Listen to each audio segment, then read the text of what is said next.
સુરેન્દ્રનગર જિલ્લા પોલીસ અધિક્ષકે જિલ્લામાં કોમ્બિંગનું આયોજન કરવા અંગે સૂચના આપેલ હતી। આ કોમ્બિંગ દરમિયાન division wise LCB, SOG, parole, ફરલોના અધિકારીઓ, કર્મચારીઓ, સુરેન્દ્રનગર, લીંબડી, ધાંગધ્રા ડિવિઝનના અધિકારીઓ, કર્મચારીઓ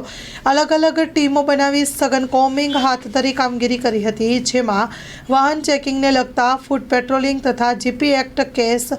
9 BNS કલમ 281 મુજબ 16 કેસ, કલમ 285 મુજબ 17 કેસ, MV એક્ટ મુજબ 207 મુજબ 71 કેસ, પ્રોહિબિશન 4 માં કેસ અને નાસ્તા ફરતા આરોપી ચેક કરતા 13 અને નાસ્તા ફરતા આરોપી પકડાયા 2, હિસ્ટ્રી લીટર 10 ચેક અને MCRના 79 ચેક કરેલ છે, જેમાં પ્રોહિબિશન બુટલેગર 64 અને જુગારીઓ 11 ચેક, મિલકત સંબંધી આરોપી 6